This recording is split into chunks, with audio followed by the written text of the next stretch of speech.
नमस्कार जोहार। आप देख रहे हैं झारखंड अपडेट और समय हो चुका है सुबह से लेकर शाम तक की खबरों को जानने का और उनसे अपडेट होने का। यदि आप हमारे नया चैनल झारखंड अपडेट को सब्सक्राइब नहीं किए हैं तो कर ले ताकि झारखंड की हर एक खबर आप तक पहुंचती रहे।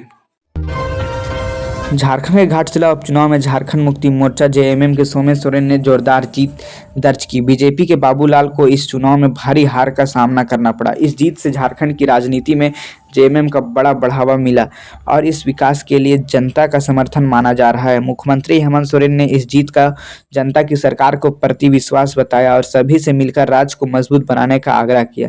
साथ ही राज्य सरकार ने की मैया सम्मान योजना की 16वीं किस्त जल्द ही करीब 50 लाख महिलाओं के बैंक के खाते में 2500 रुपये भेजी जाएगी, जिससे महिलाओं को आर्थिक मदद मिलेगी। यह योजना खासकर महिलाओं को सशक्तिकरण और सामाजिक सुरक्षा के लिए महत्वपूर्ण है। राज्य में सर्दी ने कटकटाहट बढ़ाई है। मौसम विभाग ने रांची समेत 11 जिलों में शीतलहर का येलो अलर्ट जारी किया है। इन जिलों में पलामू, गुमला, चतरा, लोहरदगा, गुमला, सिमडेगा, खूंटी, रामगढ़ और हजारीबाग में भी शामिल है। तापमान में गिरावट के कारण लोगों को सावधानी बरतने की सलाह दी गई है। झारखंड में 15 नवंबर को राज्य स्थापना दिवस के 25 साल पूरे होने पर मोरहाबादी मैदान में भव्य तैयारी की गई। पूरे राज्य में हजारों लोग उत्साह होंगे। सुरक्षा के लिए राजधानी में 1000 से अधिक जवान तैनात किए गए हैं ताकि समारोह की सुरक्षा पुख्ता रहे।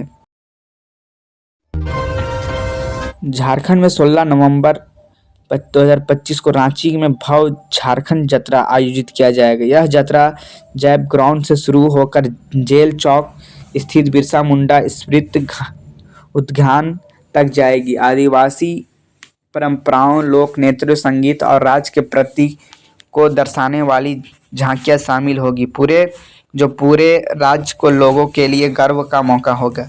जत्रा के सुचारू संचालन के रूप में रांची जिला प्रशासन और पुलिस ने मेन रोड, अल्बर्ट एक्का चौक और बिरसा मुंडा स्मृति उद्यान समेत पूरे मार्ग का निरीक्षण किया है। उन्होंने यातायात प्रबंधन को सुरक्षा, साफ सफाई, पेयजल, चिकित्सा और आपातकालीन सुविधा पर पूरा ध्यान रखा है। प्रशासन ने जनता से अपील की है कि वे इस यात्रा में राज्य स्थापना दिवस समारोह में शामिल शांति और अनुशासन बनाए रखें। यह यात्रा झारखंड की संस्कृति पहचान को संभालने और बढ़ावा देने का एक प्रमुख अवसर होगा, जिसमें सभी वर्गों के लोग भागीदारी करेंगे और राज्य की प्रगति को सेलिब्रेट करेंगे। आयोजित में सुरक्षा को लेकर भी विशेष प्रबंध किए गए हैं ताकि सभी लोग सुरक्षित और आनंदपूर्वक इस उत्सव का हिस्सा। झारखंड में पाकुड़ जिले में जमीन विवाद के कारण हुए गोली बारूद, पुलिस ने खुलासा किया। इस मामले में आरोपी पत्थर व्यवसायी समेत 3 लोगों को गिरफ्तार किया गया।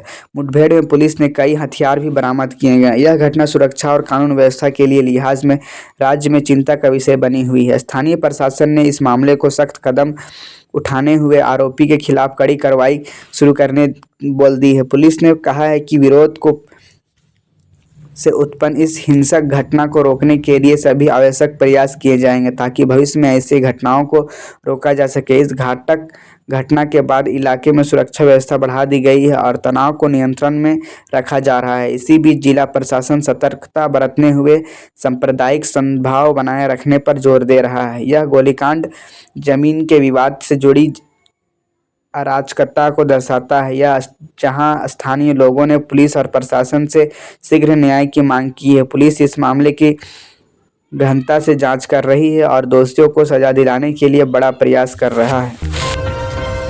झारखंड के पलामू जिले में माओवादियों के 5 लाख इनामी सदस्य आत्मसमर्पण कर दिया। यह माओवादी इलाके में शांति और विकास की दिशा में एक बड़ा कदम माना जा रहा था। पुलिस और प्रशासन इसका आत्मसमर्पण का स्वागत किया है। इसे माओवादी समस्या को खत्म करने की प्रक्रिया में महत्वपूर्ण सफलता माना जा रहा है। आत्मसमर्पण करने वाले माओवादियों के पास से हथियार और अन्य सामग्री जब्त की गई। अधिकारियों ने कहा है कि इस कदम से इलाके में सुरक्षा स्थिति में सुधार होगा और विकास कार्यों को तेजी से आगे बढ़ाया जा सकेगा। राज्य सरकार ने भी शांति बनाए रखने के लिए विभिन्न योजनाएं लागू की ताकि पूर्व माओवादी सदस्यों को मुख्यधारा से लाया जा सके। यह आत्मसमर्पण पलामू आसपास इलाके में विकास और शांति की नई उम्मीद जगाता है, जहां व्यापक स्तर पर प्रशासन और पुलिस जोड़ तोड़ पर कर क्षेत्र को सुरक्षित बनाने में जुटे हुए हैं। इस कदम से स्थानीय लोगों को राहत मिली और राज्य की समग्र सुरक्षा में भी सुधार की संभावना बढ़ी है।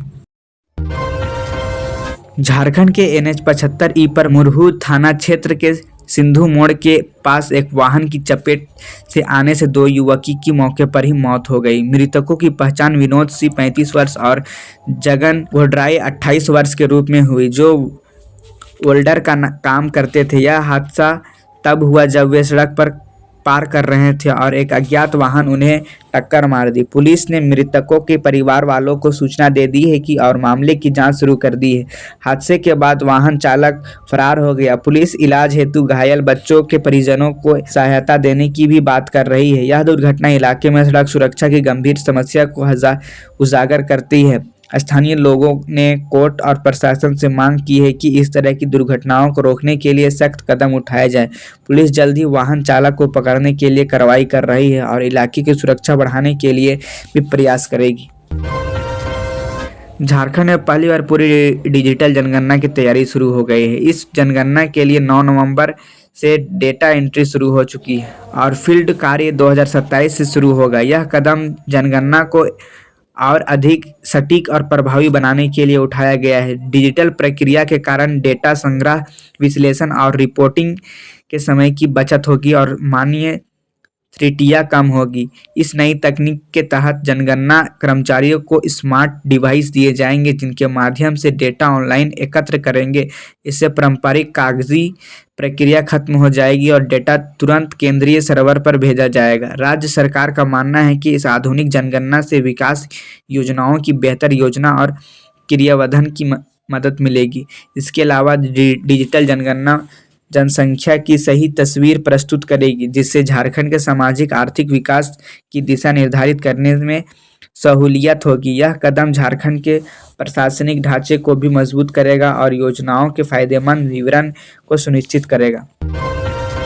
झारखंड में 15 नवंबर को आदिवासी गौरव दिवस बृहद स्तर पर मनाया गया। यह दिन भगवान बिरसा मुंडा की 150वीं जयंती के उपलक्ष्य में जनजातीय गौरव पर्व वर्ष पखवाड़ा के समापन के रूप में मनाया गया। इस दिवस का उद्देश्य आदिवासी नायकों के इतिहास, संस्कृति और उनके योगदान को याद करना और नई पीढ़ी के प्रति सम्मान व जागरूकता बढ़ाना है। इस अवसर पर राज्य भर में सांस्कृतिक कार्यक्रम, प्रदर्शनी, युवा जुड़ाव और जागरूकता अभियानों का आयोजन हुआ। बच्चों और युवाओं ने रंगारंग प्रस्तुतियां देकर आदिवासी संस्कृति की महत्व को उजागर किया। विभिन्न जिलों में बिरसा मुंडा और अन्य आदिवासी स्वतंत्रता सेनानियों को श्रद्धांजलि दी गई। उनके स्मारक स्थलों की साफ सफाई और दीप प्रज्वलन कार्यक्रम हुए। सरकार और जनजातीय मंत्रालय ने इस दिन को आदिवासी समुदाय की समृद्ध विरासत, साहस और सशक्तिकरण के उत्साह के रूप में मनाया। प्रधानमंत्री नरेंद्र मोदी और राष्ट्रपति द्रौपदी मुर्मू ने भी इस अवसर पर आदिवासी समाज को बधाई दी, उनके संघर्ष और योगदान को सराहा। इस योजना से आदिवासी समुदाय में गर्व की भावना और एकता की भावना मजबूत हुई, जो झारखंड की सामाजिक और सांस्कृतिक समरसता को बढ़ावा देगा।